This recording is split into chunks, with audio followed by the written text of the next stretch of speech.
Hello दोस्तों, कैसे हैं आप लोग। मैं आशा करता हूं कि आप लोग अच्छे से होंगे। जी ऑनलाइन स्टडी में एक बार फिर आप सबका तहे दिल से हार्दिक वंदन है, अभिनंदन है। और मैं आज आप लोगों के समक्ष जय सिंह पटेल एक नया चैप्टर लेके आया हूँ, जिसका नाम है भारतीय संविधान के अंतर्गत नीति निर्देशक तत्व। नीति निर्देशक तत्व, डायरेक्टिव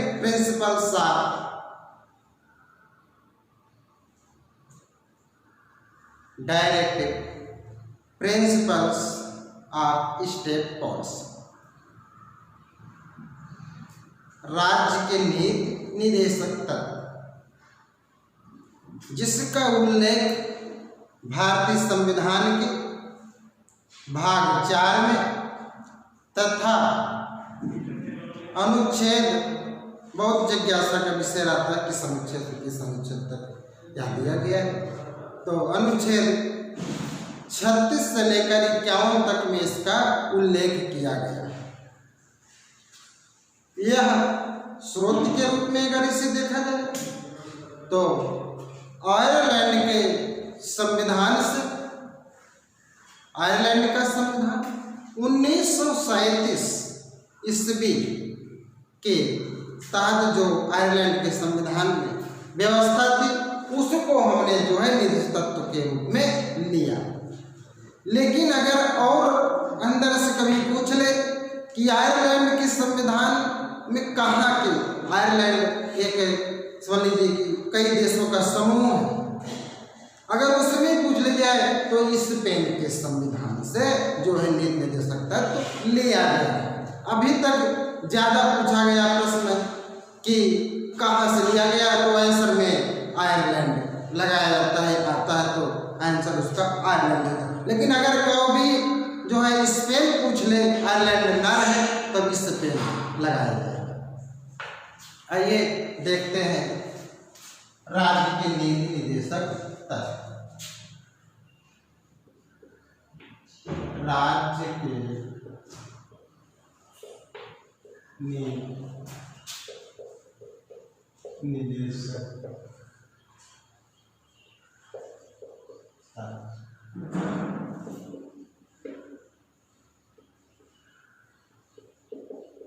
डायरेक्टिव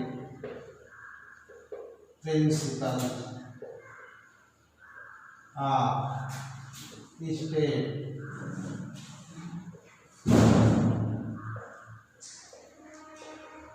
पॉलिसी।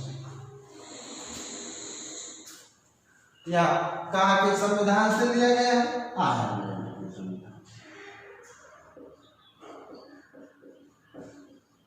आयरलैंड के संविधान, वो भी 1937 ईस्वी में जो आयरलैंड का संविधान लिखा गया था उससे प्रभावित। अगर बाय द वे स्पेन रहे, स्पेन विशेष रूप से स्पेन के संविधान, राज्य के नीति निर्देशक तत्व, इसका उल्लेख भारतीय संविधान में कहाँ है? भाग 4 के तहत अनुच्छेद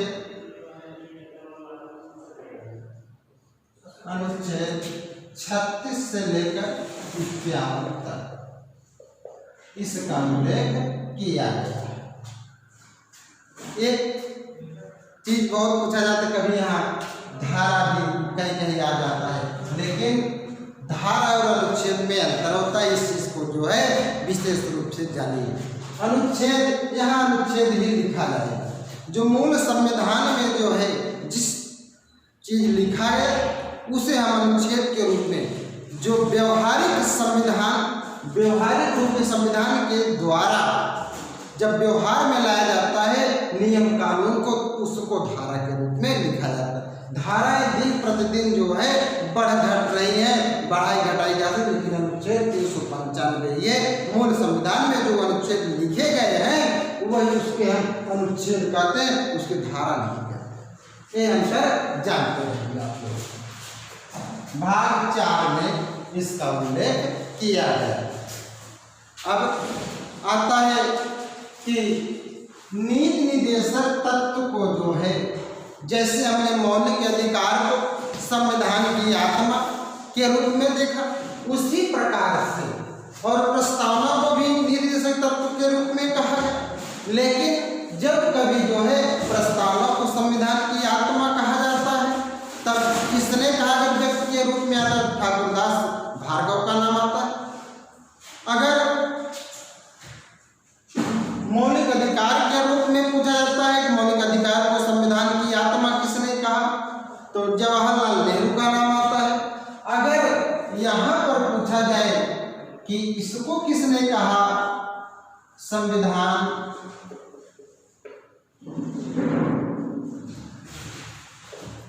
की मूल आत्मा या संविधान की आत्मा, मूल ना रहे तब भी थोड़ी सी यहाँ देखिए कि मूल संविधान या आत्मा की ओर कहा जाए तब भी एक है। नीति निदेशक तत्व को संविधान की मूल आत्मा किसने कहा? एक नाम आता है, बहुत ही चर्चित है, सर आइगर या नहीं sorry Granville Austin. Granville Austin ने जो है संविधान की मूल आत्मा कहा। इसने ग्रेनविल ऑस्टिन ने कहा। इन्होंने Indian constitution, the Indian constitution नाम से भारत का संविधान या पुस्तक भी लिखा है, द इंडियन कॉन्स्टिट्यूशन, भारत का संविधान नाम से। ग्रेनविल ऑस्टिन अंग्रेज व्यक्ति थे और संविधान की या आत्मा जैसे मौलिक अधिकार के साथ साथ इसको भी कहा गया है।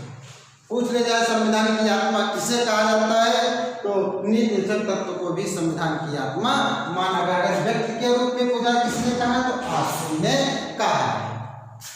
एक चीज और, जैसे मौलिक अधिकार हम पढ़े कि यह व्यक्ति के लिए सकारात्मक है, मौलिक अधिकार पूछे व्यक्ति के लिए क्या है, सकारात्मक। लेकिन नीति निदेशक तत्व जो है वह क्या है, नकारात्मक। व्यक्ति के लिए नकारात्मक है और इसे भी संविधान का दर्शन माना गया। संविधान का दर्शन मौलिक अधिकार को भी या प्रस्तावना को भी कहा जाता है और इसे भी नीति तत्व को भी संविधान का दर्शन माना जाता है। एक चीज और यहाँ पर देखते हैं, या व्यक्ति के लिए या नकारात्मक कि राज्य जो है कुछ चीजें जैसे सुविधा अनुसार जो है इन नियमों को लागू करेगा। अगर उसके बाद पर्याप्त सुविधाएं नहीं है तो वह लागू नहीं कर सकता और यह बाध्य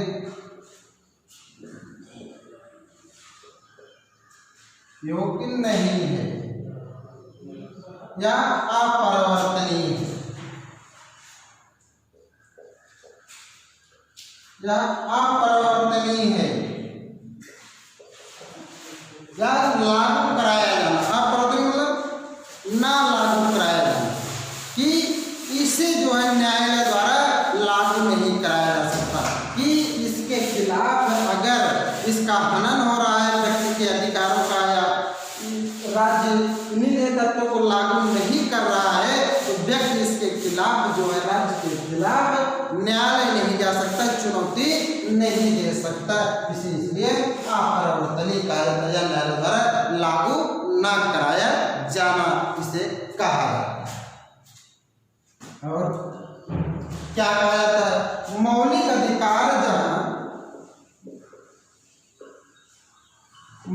अधिकार जहां एक साधन है वहीं पर इसे हम शॉर्ट में डीपीएसपी भी कहते हैं। जानते हैं डीपीएसपी क्या है? Directive principle of state policy. वही डीपीएसपी जो है वह एक लक्ष्य है। क्या है? ये लक्ष्य है या उद्देश्य है प्राप्त करना। जहां यह साधन है मौलिक अधिकार, यह क्या है? एक लक्ष्य है। और क्या कहा गया? जहां मौलिक अधिकार जो है वह व्यक्ति की स्वतंत्रता और समाज की स्थापना करना चाहता है या समता मूलक समाज लाना चाहता है। क्या? व्यक्ति की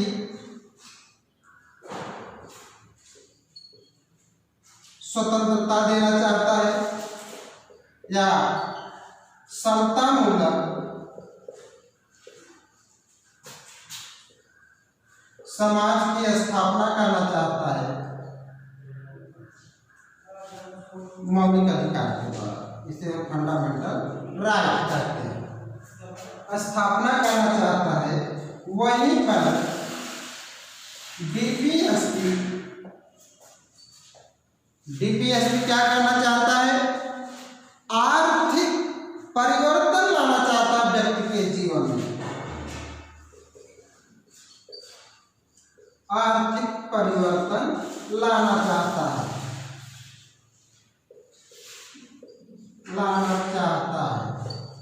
व्यक्ति के जीवन में।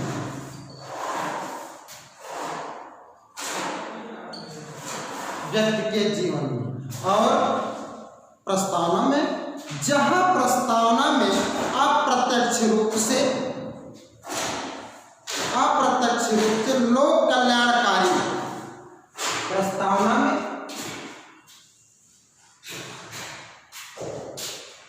प्रियम्बल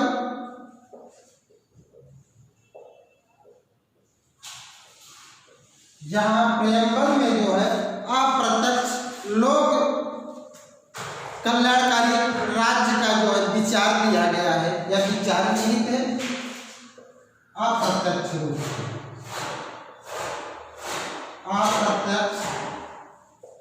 रूप से लोक कल्याणकारी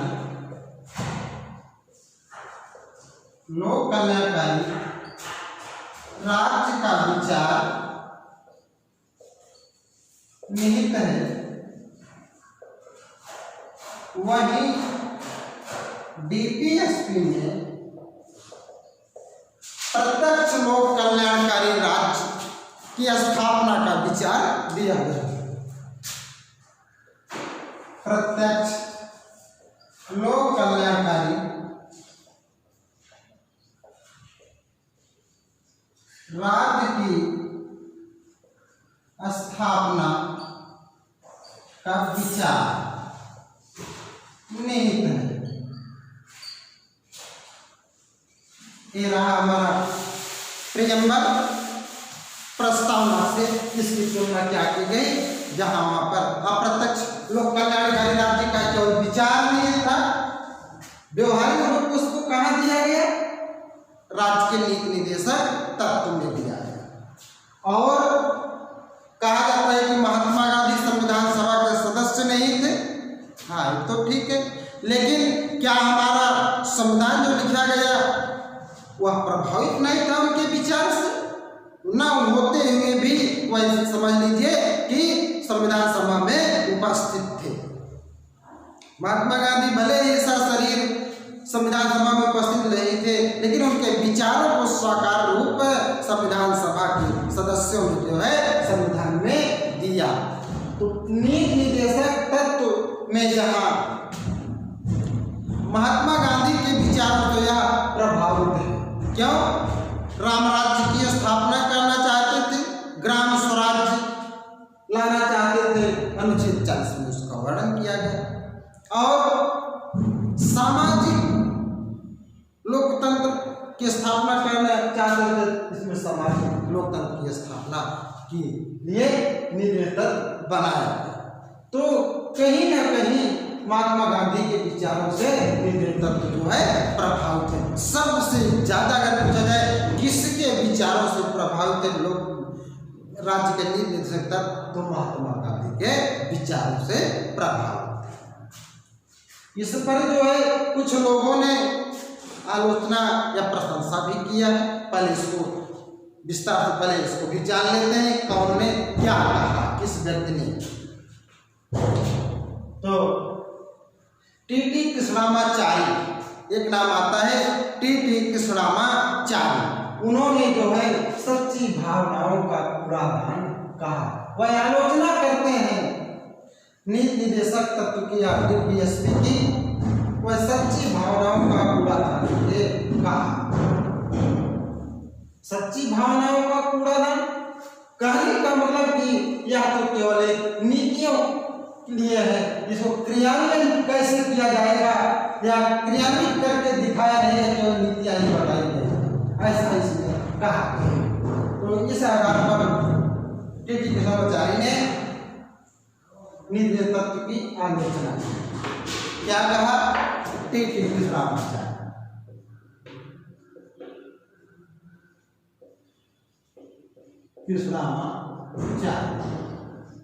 कृष्णामाचारी भी कहते हैं और कृष्णामाचारी इन्हें डीपीएसपी को नीति निर्देशक तत्व को सच्ची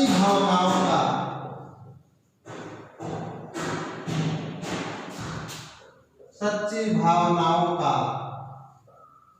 कूड़ादान कहा।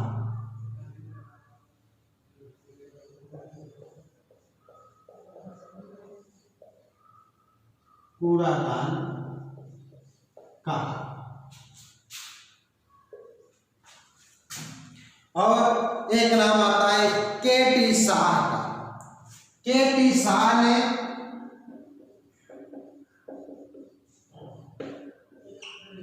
डीपीएसपी को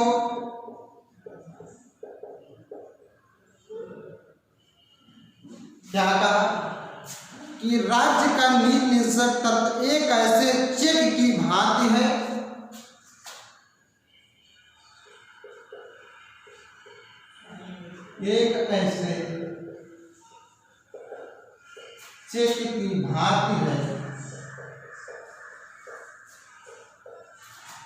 जिसका भुगतान बैंक की सुविधा पर निर्भर करता है। जिसका भुगतान बैंक की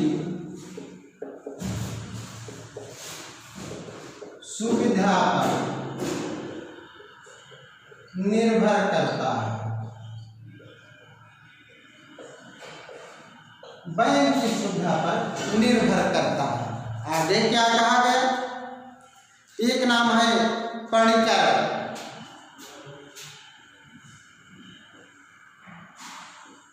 पणिकर या पणिकर भी कहा जाता है। इन्होंने क्या कहा?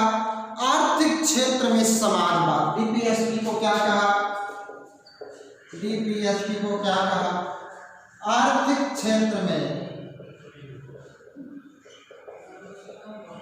समाजवाद कहा। आर्थिक क्षेत्र में समाजवाद कहा। तो डॉक्टर भीमराव अंबेडकर ने क्या कहा? Doctor B R. अंबेडकर ने क्या कहा? इसे आर्थिक लोकतंत्र बताया। डीपीएसपी को आर्थिक लोकतंत्र बताया।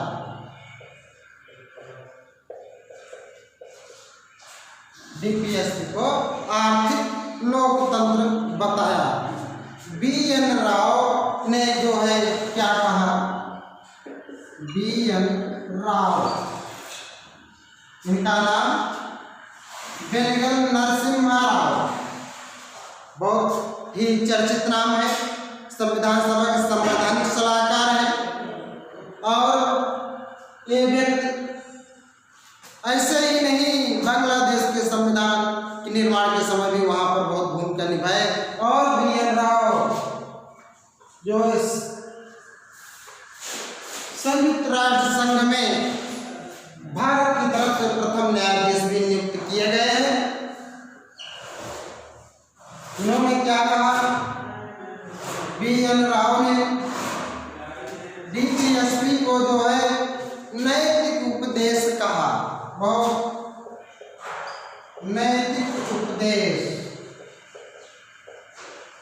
या नैतिक शिक्षा, जो भी नैतिक शिक्षा, नैतिक शिक्षा, नैतिक उपदेश कहा। सर आइवर जेनिंग्स ने क्या कहा था,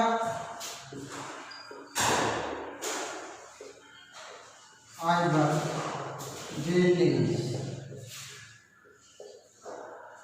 पूर्ण आकांक्षा बताया था DPSP को।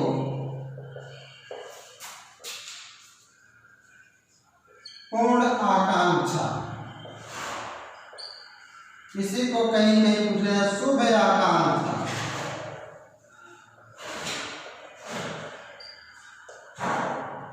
तो इस प्रकार से विभिन्न व्यक्तियों ने जो बड़े ही संविधान सभा में बहुत ही अच्छी भूमिका निभाई, कुछ लोगों ने आलोचना में, कुछ लोगों ने जो है इसकी प्रशंसा में तमाम शब्द जो है बोले। तो ये आप लोगों के समक्ष है, इसका स्क्रीनशॉट ले लीजिए। परीक्षाओं में चाहे TGT की परीक्षा हो, चाहे PGT की परीक्षा हो, चाहे किसी वनडे एग्जाम जो स्तरीय परीक्षा है, चाहे PCS लेवल के, ये जो है कथन बहुत बार पूछे गए हैं। बहुत ही महत्वपूर्ण कथन है निर्देशक तत्वों से। यहाँ पर मैं एक चीज बता देना चाहता हूँ कि यह जो ऑनलाइन क्लास है संविधान पर, यह one day exam, all one day exam की जो है दृष्टि में रखकर कक्षाएं संचालित की जा रही है। चाहे वह TGT की हो या PGT की हो, सभी जो है यहाँ से, चाहे SSC हो या बैंक हो या रेलवे, सबसे जो है यह सबके लिए, सभी परीक्षाओं के लिए उपयोगी है। आइए आगे देखते हैं, स्क्रीनशॉट ले लीजिए। अब एक चीज यहाँ पर आया है, लोक कल्याणकारी राज्य, इसके बारे में थोड़ा सा देख लेते हैं कि लोक कल्याणकारी राज्य है क्या। वेलफेयर स्टेट, वेलफेयर स्टेट, आखिर इसका जनक कौन है लोक कल्याणकारी राज्य का? किस देश ने सर्वप्रथम लोक कल्याणकारी घोषित किया गया, किस देश को? इसके बारे में थोड़ा सा जिक्र कर देते हैं। पहले देखते हैं राज्य, स्टेट। राज्य प्राचीन काल से आज तक दो प्रकार के बताए गए हैं राज्य। एक है नकारात्मक, नेगेटिव, नकारात्मक राज्य, और दूसरा सकारात्मक राज्य। नकारात्मक राज्य का कार्य है कि राज्य में व्यक्ति के लिए, उसकी भलाई के लिए या उसके आगे बढ़ने के लिए केवल मुख्य कार्य करेगा। इसे पुलिस राज्य भी कहते हैं। पुलिस राज्य, पुलिस क्या करता है? सुरक्षा का कार्य करता है, और जो उसका उल्लंघन करता है उसको लाठी भी बरसाता है। इसलिए इसको नकारात्मक या पुलिस राज्य का है। यह केवल क्या कार्य इसका है? शांति सुरक्षा, शांति स्थापित करने का कार्य करता है, सुरक्षा देता है लोगों को, और न्याय देता है। यह जो किसी राज्य की मूलभूत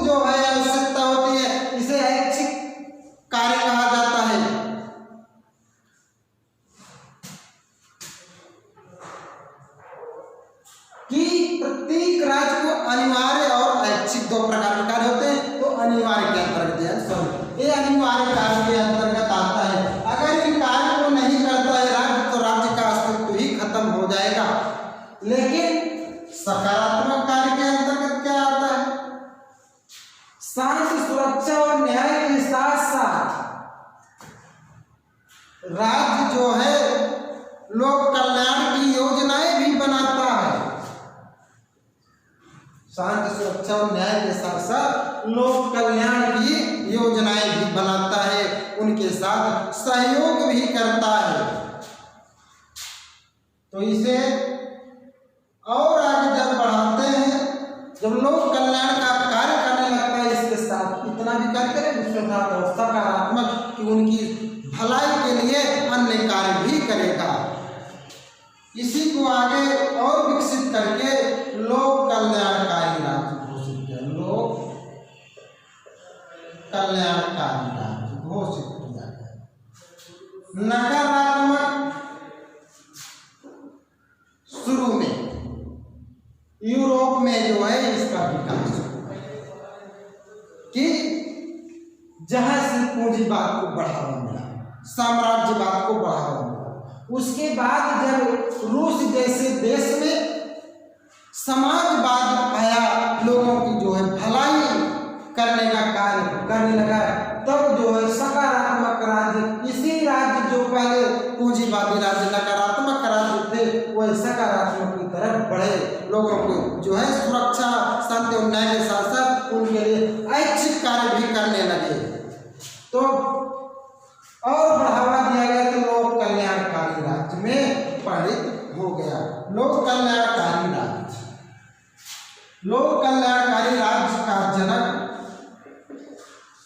लोक कल्याणकारी राज्य का जनक लास्की को माना जाता है। लास्की।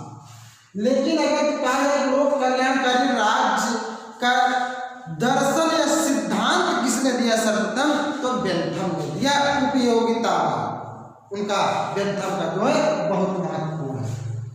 और किस राज्य को जनक या किस देश को जो किस देश में सर्वप्रथम लोक कल्याणकारी राज्य का उदय हुआ या विकास कहाँ पर सर्वप्रथम हुआ, वो ब्रिटेन में। इसलिए ब्रिटेन को जो है लोक कल्याणकारी राज्य का जनक कहा जाएगा। देश के रूप में पूछा जाए किस देश को जो है लोक कल्याणकारी राज्य का जनक कहा जाता है, वो ब्रिटेन को कहा जाता है। अगर व्यक्ति के रूप में पूछे किस व्यक्ति को कहा जाता है, तो लास्की को कहा जाता है। लोक कल्याणकारी राज्य शब्द का सर्वप्रथम प्रयोग किसने किया? लोक कल्याणकारी राज्य शब्द का प्रयोग सर्वप्रथम किसने किया? आर्कबिशप टेम्पल ने। एक नाम है आर्कबिशप टेम्पल। इनकी एक पुस्तक है जिसमें सर्वप्रथम लोक कल्याणकारी राज्य का जो है उल्लेख मिलता है। सिटीजन एंड चर्चमैन पुस्तक है इनकी। Citizen and churchman. Citizen and churchman में सर्वप्रथम लोक कल्याणकारी राज्य शब्द का उल्लेख मिलता। किताब अगर पूछ ले तो सिटीजन एंड चर्चमैन है। व्यक्ति पूछ ले सर्वप्रथम किसने किया? आर्कबिशप टेम्पल ने किया। जनक कौन है व्यक्ति के रूप में? लास्की। किस देश में सर्वप्रथम लागू किया गया लोक कल्याणकारी राज्य? ब्रिटेन में। ब्रिटेन को इसका जनक कहा जाता है। इसका हिसाब ले लीजिए, बहुत ही महत्वपूर्ण है। वेलफेयर स्टेट जब कहीं भी पढ़ाया जाएगा तो ये है इसका जो है निचोड़। अब आइए देखते हैं कि अपने टॉपिक की तरफ कि कहाँ पर जो है नीति तत्वों का उल्लेख किस अनुच्छेद से किस अनुच्छेद इसका प्रावधान किया गया है।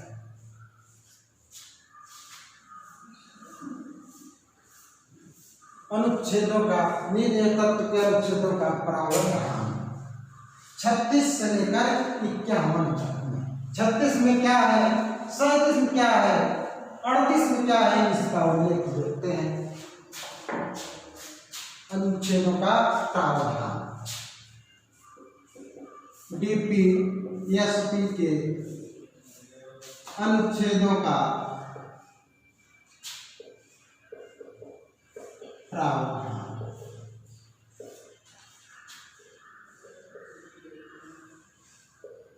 छत्तीस से 51 अनुच्छेद 36 क्या है, इसको देखते हैं। अनुच्छेद 36 में राज्य शब्द को परिभाषित किया गया है। राज्य शब्द को परिभाषित किया गया है। एक चीज ध्यान दीजिए यहाँ पर कि राज्य शब्द को और कहाँ परिभाषित किया गया है।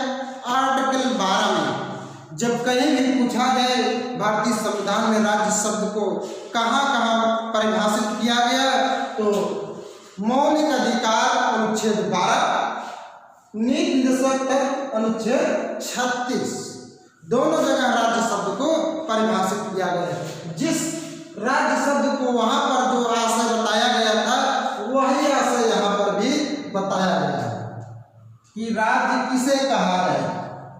तो यहाँ पर जो है इस अनुच्छेद के अंतर्गत और 12 के अंतर्गत यह दिया गया कि भारत सरकार, एक बार फिर देख लेते हैं, भारत सरकार या संसद, राज्य सरकार, प्रांतों की सरकार,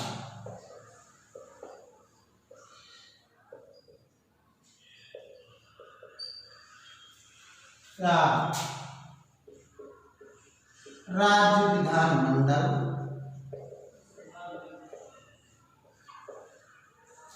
स्थानीय सरकार,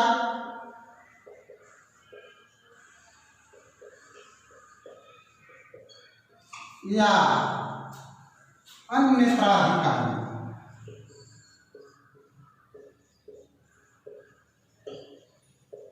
आदि शामिल है।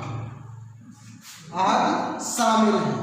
कहने का मतलब कि भारत सरकार, भारत कार्यपालिका संसद, कार्यपालिका व्यवस्थापिका इसके अंतर्गत आते हैं, राष्ट्रपति, प्रांतों की सरकार और विधानमंडल तथा स्थानीय सरकार। स्थानीय सरकार से यहाँ तो जान ही रहे हैं, विधायक, सांसद। इसको देख लीजिए, वहां पर हमने बताया था 12 में एक बार फिर, नगर निगम, जिला परिषद, नगर निगम, नगर पालिका, नगर पंचायत, जिला पंचायत या जिला परिषद,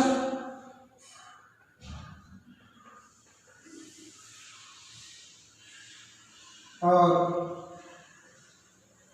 पंचायती राज या ग्राम पंचायत। जैसे गांव लेवल पर ये तो नगरों के लिए है और ये पंचायत गांव के लिए पंचायत के लिए, इसे स्थानीय सरकार के अंतर्गत गिना जाता है। प्राधिकारी क्या है? संसद अथवा राज्य विधानमंडल द्वारा कोई सरकारी द्वारा अर्ध सरकारी संस्थाएं जो स्थापित की जाती है उन्हें प्राधिकारी के अंतर्गत कहते हैं। संसद द्वारा अथवा राज्य विधानमंडल कानून बनाकर जो संस्थाएं स्थापित की जाती हैं उसे हम प्राधिकारी के अंतर्गत शामिल करते हैं। जैसे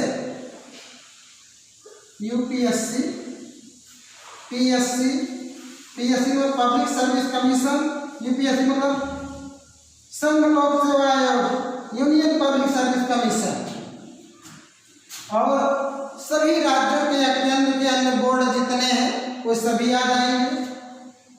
LIC, माध्यमिक शिक्षा सेवा चयन बोर्ड दिल्ली, चयन बोर्ड दिल्ली माध्यमिक शिक्षा सेवा चयन बोर्ड, आज इसी सभी प्रांतों के जितने बोर्ड हैं इनको भी इसमें प्राधिकारी में शामिल करें। रेलवे और कोई विभाग सब जो है प्राधिकारी के अंतर्गत आते हैं। इसका उल्लेख अनुच्छेद 36 में किया गया है। तो याद रखिए, राज्य शब्द को परिभाषित करने का जो अनुच्छेद है वह 36 और 12 दोनों प्रकार का है। अगर पूरे संविधान का सबसे महत्वपूर्ण अनुच्छेद पूछा जाए तो क्या है? पूरे संविधान में सबसे महत्वपूर्ण अनुच्छेद किसे माना गया है? अनुच्छेद 13 को माना गया है, क्योंकि जिसमें न्यायिक पुनरावलोकन का उल्लेख किया गया है। और अब देखते हैं अनुच्छेद 37। अनुच्छेद 37 में जो है राज्य की प्रकृति एवं स्वरूप का उल्लेख जो अनुच्छेद 13 में किया गया था। राज्य की प्रकृति अथवा स्वरूप का उल्लेख किया गया है, जिसमें बताया गया है कि नीति निर्देशक तत्व DPSP बाद योग्य नहीं है या परिवर्तनीय है, इसे लिखा गया है अप्रवर्तनीय है, जिसे संविधान या न्यायालय द्वारा लागू नहीं कराया जा सकता, जिसे अबाध्य योग्य कहते हैं। आगे क्या कहा गया? इसी अनुच्छेद 37 में दूसरी बात क्या कही गई है कि राज्य कोई भी कानून बनाएगा तो नीति निर्देशक तत्वों को ध्यान में रख कर ही कोई नीति बनाएगा। किसी भी कानून को बना रहा है राज्य नागरिकों के लिए तो नीति तत्वों को ध्यान में रखेगा। DPSP को ध्यान में रखकर ही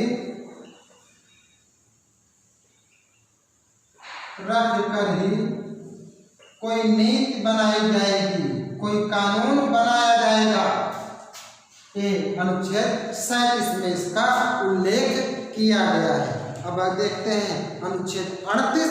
देखिए, नीति निर्देशक तत्वों का जो मूल उल्लेख है, जो बातें कही गई है, यहाँ पर तो केवल राज्य शब्द को परिभाषित, जैसे वहाँ पर 14 से चालू होता है मेन, वहाँ पर जो है निर्देशक तत्व में 38 से चालू होता है, 2 में तो उसका तो राज्य शब्द को परिभाषित और उसी प्रकृति स्वरूप के बारे में कहा गया। अनुच्छेद 38 क्या है?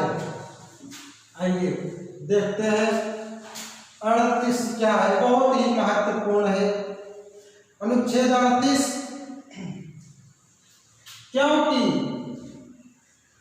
अनुच्छेद 38 को जो है अनुच्छेद 38 जिसमें 3 चीजों की बात कही गई। पहले तो इसको देखते हैं क्या, इसे सामाजिक क्रांति का दस्तावेज कहा जाता है। सामाजिक क्रांति का दस्तावेज कहा जाता है अनुच्छेद 38 को। इसी में जो है लोक कल्याणकारी पूछा जाता है, बहुत बार पूछा गया है, बहुत ही इंपॉर्टेंट क्वेश्चन है। लोक कल्याणकारी राज्य का विचार दिया गया, जो अभी हमने डिटेल में बताया। कभी पूछा जाए लोक कल्याणकारी राज्य का विचार और संविधान के किस अनुच्छेद में है, कहाँ पर है, तो निर्देशक तत्व में दिया गया है और अनुच्छेद 38 में दिया गया है। और एक बात क्या कही बताई गई हैं। पहली बात क्या है? सामाजिक, आर्थिक और राजनीतिक, सामाजिक, आर्थिक और राजनीतिक, ये बातें और कही गई है प्रस्तावना में। सामाजिक, आर्थिक, राजनीतिक न्याय की बात कही गई है। यहाँ सामाजिक, आर्थिक, राजनीतिक समाज स्थापित करने की बात कही गई है। न्याय मिले समाज, प्रत्येक व्यक्ति को न्याय की बात कही गई। सामाजिक, आर्थिक न्याय स्थापित किया जाए समाज में, इसका उल्लेख अनुच्छेद 38 में किया गया। ये भी पूछा जाता है सामाजिक, आर्थिक, राजनीतिक समाज की स्थापना करने का जो है उल्लेख कहाँ पर है? अनुच्छेद 38 में है। ये तो पहली बात रही 38(1) और 38(2) में क्या कहा गया है? 38(2) में यह बातें बताई गई सामाजिक अनुच्छेद 38(2) में ये कहा गया है कि आर्थिक असमानता को कम करने का प्रयास किया जाएगा। आर्थिक असमानता को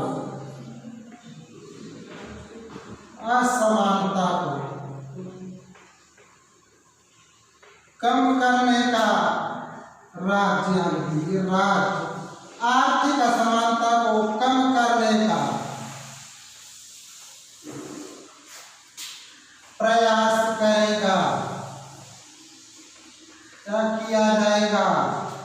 आर्थिक असमानता कि जिससे द्वारा समाज में जो है समता मूलक समाज की स्थापना की जा सके, ऊंच नीच या गरीब अमीर की खाई को जो है बांटा जा सके, खत्म किया जा सके। ये अनुच्छेद बहुत महत्वपूर्ण है, ये बाद में जोड़ा गया। 38(2) जो है 44वें संवैधानिक संशोधन अधिनियम, इसे 44वें संवैधानिक संशोधन अधिनियम 1978 में जो है जोड़ा गया। इसी में समाजवाद को या समाजवादी व्यवस्था को स्थापित करने की बात कही गई। भारत में समाजवाद लाने का प्रयास किया गया है। राज्य जो है समाजवादी विचारधारा को स्थापित करने का प्रयास करेगा। इसी में जो है 1938(2) में इसका प्रावधान किया गया है। समाजवादी राज्य स्थापित करने का प्रयास किया गया अनुच्छेद 38(2) में। और इस पर जो है जयप्रकाश नारायण का विशेष प्रभाव माना जाता है। जयप्रकाश नारायण का विशेष प्रभाव माना जाता है।